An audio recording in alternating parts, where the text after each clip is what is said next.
This feast day only falls on a Sunday every 7 years, so unless you go to daily mass, you don't get to hear this feast and its readings very often, which is not good because it's kind of an important feast. They bring the child to the temple to do the ritual that every Jewish kid would have. Rituals are important. Okay. Human beings make rituals.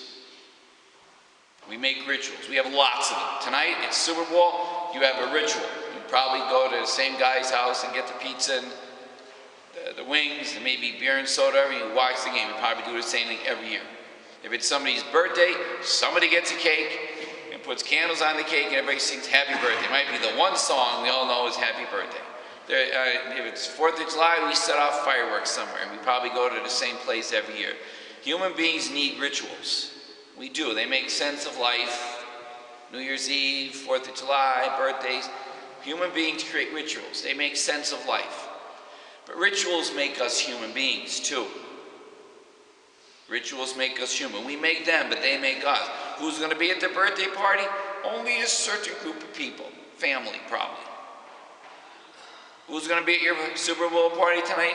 A certain group of people that's kind of in your inner circle. They kind of tell you, who's my buddies? You know, I can sit there for 4 hours and be people I kind of like. You know, human beings make rituals. Rituals make us human. Those two things go together. So they bring Jesus to the temple to perform the ritual. Rituals are important. But they can be a problem. And sometimes it happens more in church than maybe most other places. Because rituals become routines. Rituals become a routine instead of being a life-giving ritual. Give you an example using the same line of reasoning. Somebody calls up to have their baby baptized, so we have a class with that couple and remind them that the idea is if you're going to have the baby baptized, that means you're going to be coming to church faithfully. Well, nobody told me that. You know, that wasn't what I bought. You know, no, that's the idea.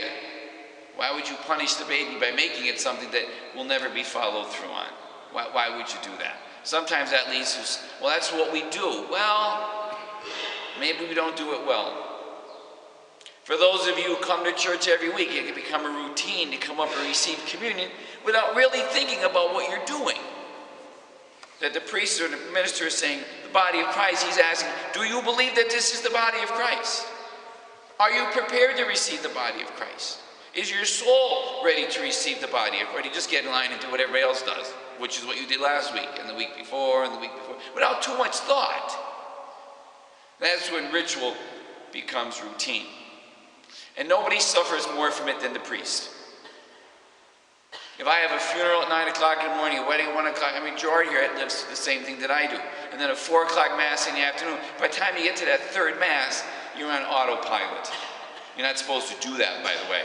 But that's what happens sometimes because there's nobody left to celebrate the mass. You just kind of go through the motions and it just becomes a routine. It just happens. Any priest will tell you the same thing. That's why when we do the blessing and throws today, I will recite the words very slowly and very carefully once well. And then ask you to come up in silence and get the blessing reverently. Instead of me racing through the words, it just doesn't work well that way. And the way we're going to do it is more reverent instead of just running through it. Those of you who are married know that the greatest threat to your marriage is when it becomes a routine instead of a ritual, and you take each other for granted. And at some point somebody says, you know, is that all there is? That marriage will be in trouble when ritual, the ceremony, the beautiful marriage, wedding, has become just a routine. When you say the rosary, you can ramble through the prayers to get it done. 50 of them. Better to say one reverently. If you can't say them all reverently.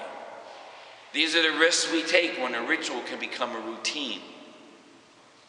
It's like when you get your car stuck in the snow and the tire is spinning and spinning and it's only digging deeper and deeper. Eventually you're going to need a tow truck to get the thing out. Take your religion seriously and deeply. We have the most beautiful rituals in the world, Catholicism. We do. But don't let them become a routine. Prayerfully receive communion, knowing what you're doing, asking God that you get the full grace of that communion.